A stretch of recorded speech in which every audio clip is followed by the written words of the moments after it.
The last time a playoff game had 9-player tees was in 1995. I'm sure Stephen A. and Skip both remember this. It was when the Knicks took on the Pacers. You remember that, right? Mm-hmm. Okay, the Pacers won that series. But fast forward 18 years later when Miami decides to exact revenge on the Bulls in Game 2, it gets very physical. 9 techs, 2 ejections. You know what? How will physical play impact this series moving forward?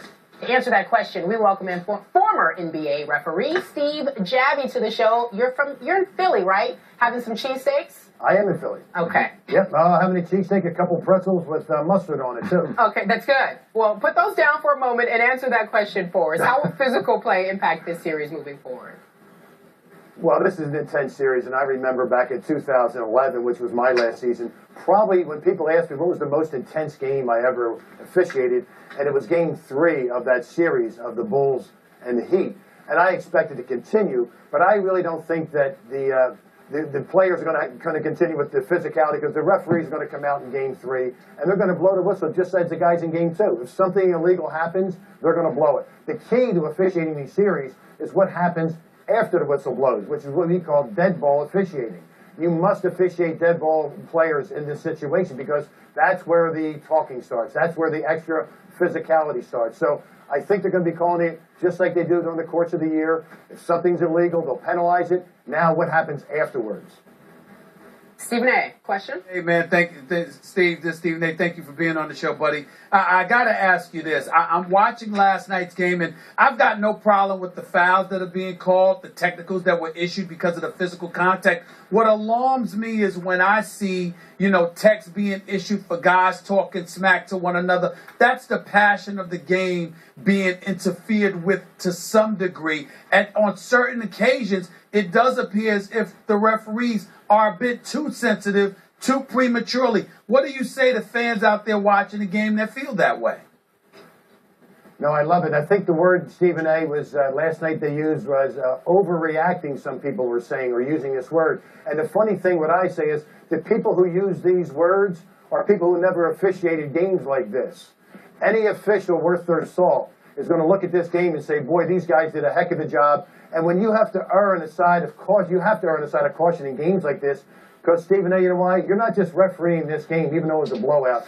You're refereeing for the next game, Game 3, and every game going forward. And that's how you're taught as an official. In games like this, when you have blowouts, you can't just sit and take a back seat to everybody and say, let them talk this and let them talk that, because you never know what's going to happen afterwards. So if you're going to err, most officials, and I'll even say, you have to err on the side of caution here. Yeah, but Steve, I remember, you and I have known each other for years. I've watched your brilliant work as a referee for a better part of your 25 years in this business. I knew you did not hesitate. You definitely maintained control in the game. But there were times where you gave a little latitude, and I don't see that from today's referees. I don't know if it's from the league office, if it's the referees themselves, but a level of latitude that was once given to these players, I don't see that in today's game. I'm wrong in saying that? I think you are. I really think you are. I think the latitude that I gave was depending on the time and the situation of the game. You have to be smart and think of the game. These guys last night were thinking of the game and the series. If it's a 1-point game, a 2-point game, you have a little more latitude. But when you have a blowout like this and you have guys up off the bench almost on the floor yelling at you, you have guys who want to square off and start talking smack on each other. You can't have that happen in a game like this. A tight game, you might have a little more latitude, but I really believe they did the right thing for the game and for the series in this game too. But Steve, I'm talking about before it was a blowout. I totally agree with you about that once it's lopsided, because you got to watch everything then. I'm talking about from very, very early on when the game is tight. I'm talking about the latitude at that juncture.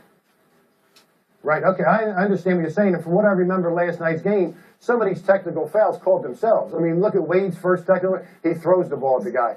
The Noah and James double technical foul, they come up on each other. The Anderson flagrant foul, these all happened early in the game, and the officials took care of it. And I really believe in preparing for this game, the officials, knowing that it's going to be physical, that you have to sit there and say, I'm setting my tempo for the game. If they do something illegal, I'm going to penalize them.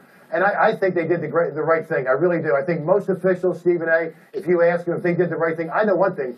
Whoever the officials are in Game 3, they should call these guys and thank them because they set the tempo, and guys in Game 3 now are going to sit there and just move it right along, hopefully.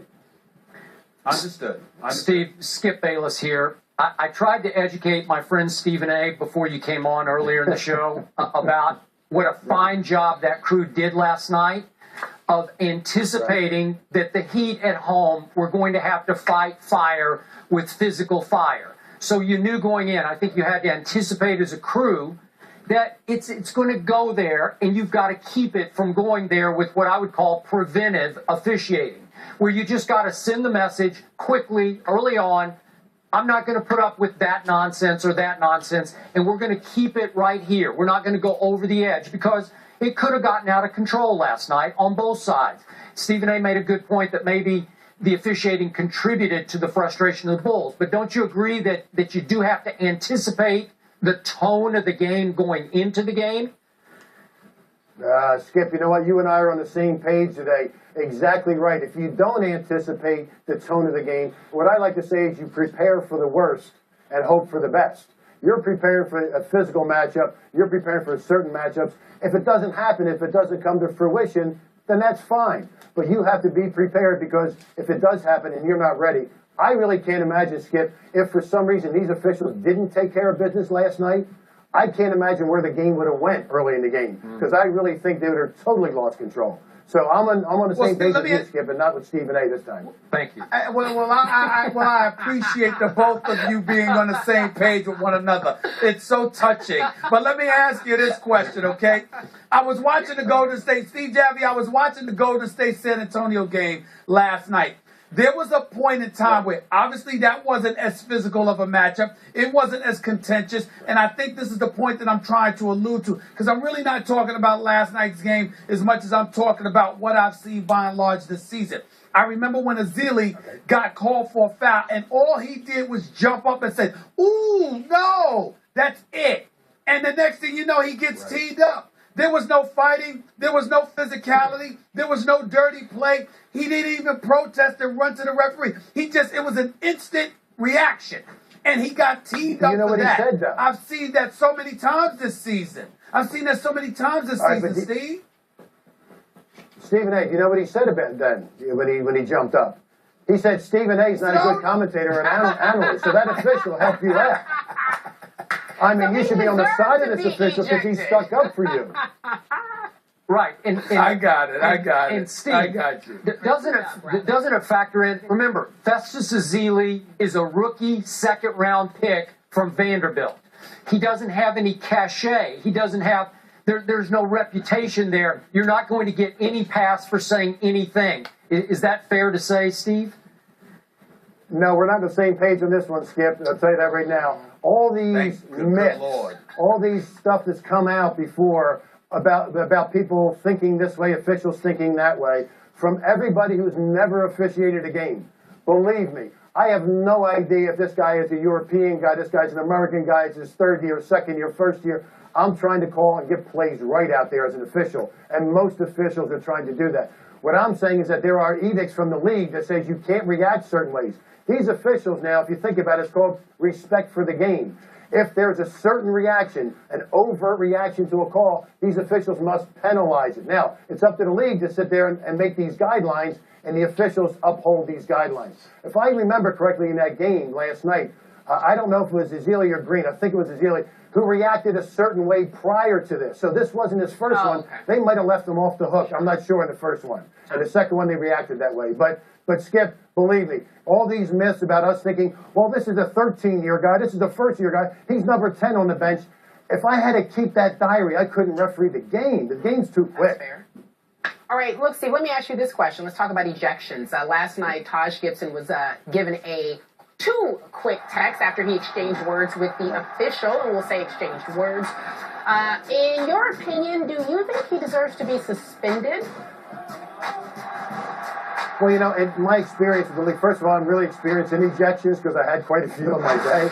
But in this one, obviously, he says some things that aren't nice to the official, and he gets ejected from the game, rightfully so. And the official will then put in his report exactly what he said to the league office. The league office will review exactly what was said on the court, both from the official, and they'll interview the player also, and they'll decide from there. But in my opinion, there was no contact that I saw that was made with the official.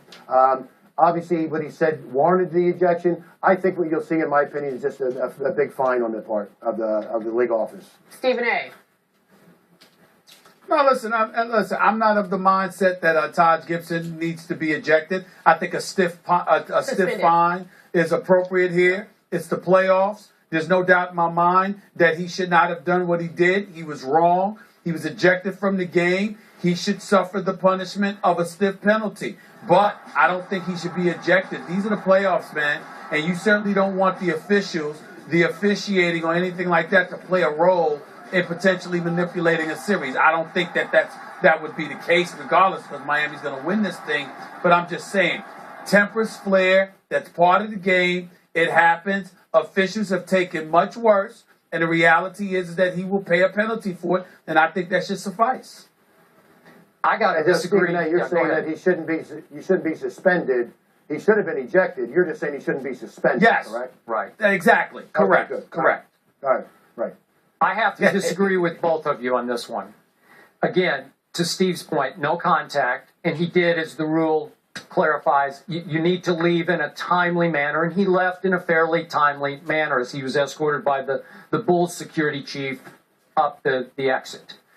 But it was so visibly profane. It was so nationally TV profane. You didn't even need to be much of a lip reader to hear the verbal abuse that he rained down on poor Scott Foster, who had to just stand there as the official in question and take it. That not only did he show him up, but he showed up the game to me. It was disgraceful. It was so out of bounds, so over the top out of bounds that it just is, it's a bad look for the National Basketball Association. And if I'm the commissioner, and I know it's the playoffs, and I know they're already decimated to start with, I'm docking him one game just to send a message. I won't allow that kind of visible verbal abuse of an official. And Stephen A., you say, hold on, Skip. Much what do worse you mean dock? What's that? What do you mean docking him a game? What do you mean? Just suspend him a game. Just one game right now. Oh, just suspend? Yeah. Well, I tell you, in my opinion, guys, I really believe that.